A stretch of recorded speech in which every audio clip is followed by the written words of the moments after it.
Olá pessoal, tudo bem? Sou eu, a professora Kelly.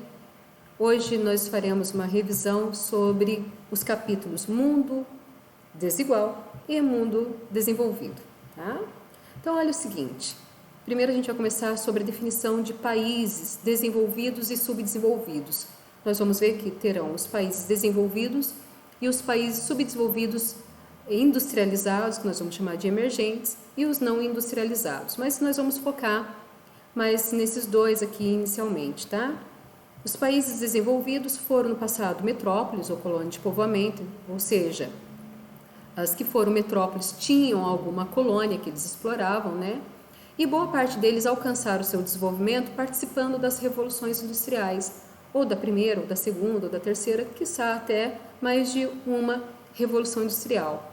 Todos eles têm IDH alto para cima, né? Alto ou muito alto, né? Também usado o termo elevado e muito elevado, e alta produção tecnológica. Esses são os países desenvolvidos. Já os subdesenvolvidos, eles vão ter uma variação muito grande. Aqueles que se industrializaram e aqueles que não se industrializaram. Os países subdesenvolvidos industrializados, que são chamados de emergentes, também têm todas essas características que nós vamos ver, tá? Como foram no passado colônia de exploração, são ainda, mesmo industrializados, são fornecedores de matéria-prima, no caso do Brasil. O Brasil é fornecedor de ferro, de soja, tá? Tem uma industrialização muitas vezes tardia. Por que tardia? Porque se industrializaram pós a Segunda Guerra Mundial. E muitos deles são dependentes tecnologicamente de alguma outra nação, tá? Boa parte deles tem IDH médio ou baixo, e aqueles que se industrializaram conseguem até alcançar o patamar de IDH alto, tá? Nós já vamos falar disso. Bem, os países emergentes, todos eles são subdesenvolvidos industrializados, tá? Então, eles se industrializaram e nas últimas décadas o PIB deles vem crescendo muito. Por isso o termo emergente, porque a economia deles vem emergindo. Porém, eles têm muitas questões sociais. Uma delas é a desigualdade. O Brasil é bem isso, né? É um país desenvolvido, subdesenvolvido, porque foi colônia de exploração. Ele é industrializado.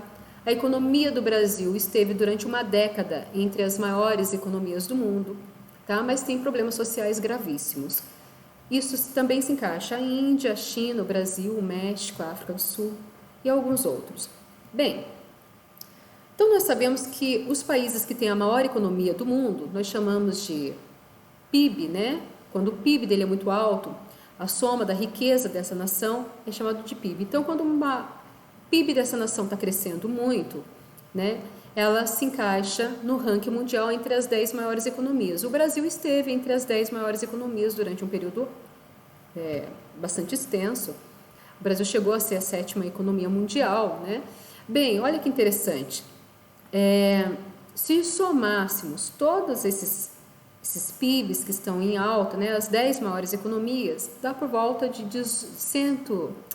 a economia, o PIB total estaria na casa de 119 trilhões. Só nas mãos dessas 10 maiores economias, ou seja, nas mãos da China, dos Estados Unidos, da Índia, da Alemanha, Reino Unido, Brasil, tá, próprio Japão, na somatória dos PIBs delas, dava na casa de 78 trilhões. Então, veja, de 119 trilhões, 78 trilhões estava nas mãos das 10 maiores economias mundiais. Isso mostra como existe uma concentração de renda mundial. Porém, dentro dessas economias, como que eu sei que tem uma régua que mede se elas estão crescendo ou se o PIB delas vem aí tendo um desempenho não muito interessante? Através da paridade de compra. Então, a régua, tá? O sarrafo que mede isso é o dólar. Então, se uma nação, o poder de compra dela em relação ao dólar vem caindo, tá? O Brasil, na década de... Entre 2017, né, o período desse mapa, o poder de compra do dólar do Brasil, né, o valor do dólar no Brasil estava na casa de 3,70, tá? Agora está na casa de 5,50, né? R$ 5,50, $1. Então, mostra que o real desvalorizou. Então, o Brasil perdeu o poder de compra. Então mostra que a economia do Brasil está em uma crise, né? Deu uma caída. Bem, o PIB também, como que ele é formado? Ele é formado em setores, chamados setores econômicos. Esses setores econômicos são divididos em primário, secundário e terciário. O setor primário, pessoal, toma conta do quê? Da agricultura, pecuária e extrativismo. Já o setor secundário mexe com a industrialização, enquanto o terciário, pessoal, vai falar do prestação de serviço e comércio. Nós vamos observar que quando uma nação ela é muito pobre, ela estagnou no primeiro setor, ela ainda é muito agrária. Tá? Então, Serra Leoa, por exemplo, quase não tem energia elétrica. Como vai ter fábrica? Então, nem desenvolveu o setor secundário nem o terciário. Agora, quanto mais desenvolvido, mais desenvolve o setor terciário e secundário. Por quê? Porque se desenvolve mais os dois, né? O terciário e o secundário. Desenvolve mais os dois porque eles se industrializaram. Embora essa indústria não esteja gerando mais tanto emprego, né? Então, boa parte deles vão para o setor terciário, mas são os dois setores que nos países desenvolvidos crescem mais. Por que não cresce tanto mais o primário? Porque não tem tanta gente trabalhando no setor primário dos países desenvolvidos? Por causa da mecanização do campo. Tá? São países que o campo é muito modernizado, tem alto grau de industrialização no campo, então não precisa de mão de obra. Tá bom? Essa mão de obra vai para o setor terciário. Bem, outro fator interessante é a gente falar do IDH, que é o Índice de Desenvolvimento Humano. A gente já viu como é que mede a economia, agora vamos ver se essas nações estão desenvolvendo, se a sua população está desenvolvendo. Então, quais são os critérios para medir o IDH? A educação, saúde e renda. É a média desses 3 fatores. Tá? Caso da educação, o índice de analfabetismo aumenta muito quando tem evasão escolar. E a gente sabe que quando a população está sendo bastante alfabetizada, aumenta o grau de escolaridade dela. Então, a educação que valoriza muito diminuir o analfabetismo tem que trabalhar com a evasão escolar. E depois que tem uma parcela grande da população já alfabetizada, nós vamos refletir em alto grau da escolaridade. Isso é muito bom. Questão da saúde, os países mais pobrezinhos, que têm o IDH menos evoluído, que têm o IDH mais baixo, eles têm problemas de saúde seríssimos. Por quê? Porque a população não alcança a longevidade, não alcança a alta expectativa de vida, porque tem problemas de saneamento básico, quase não tem acesso à água potável, muitos deles não têm acesso à alimentação balanceada e nem serviços hospitalares, diferentemente do que dos países desenvolvidos. Os países desenvolvidos, o índice de saúde é muito alto, porque eles têm tudo isso, tá? Muito saneamento básico, têm acesso à água potável, enfim, é tudo bom.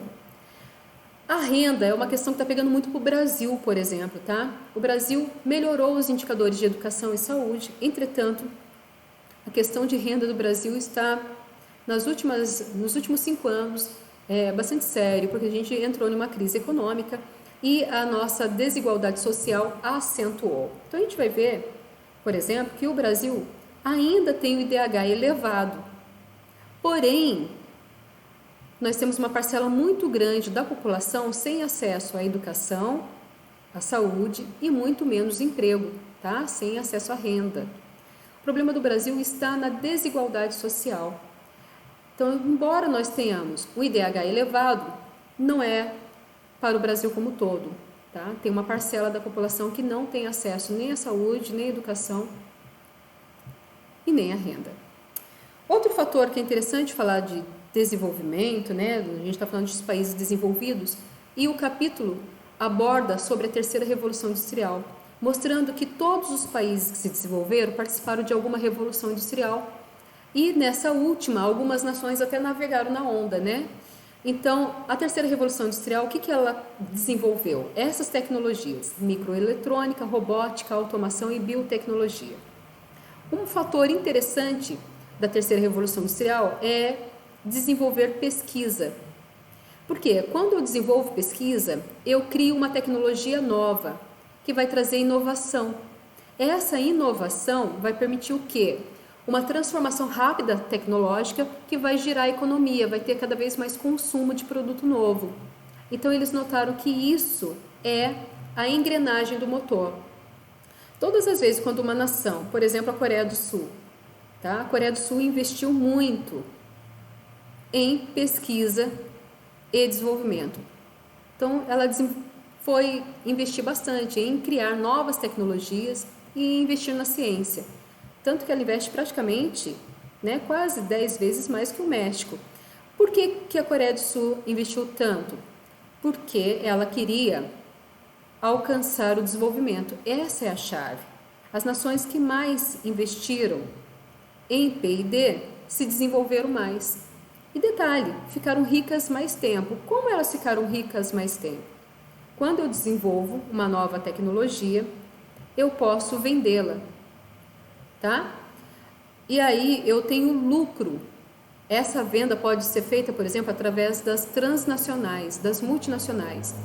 E aí eu domino outras nações e controlo toda a produção tecnológica dessa outra nação. Então eu crio uma marca, transformo ela em uma transnacional, coloco em uma outra nação. Todas as vezes quando essa outra nação comprar a minha tecnologia, parte do dinheiro volta para mim, tá? Através dos royalties, volta esse dinheiro.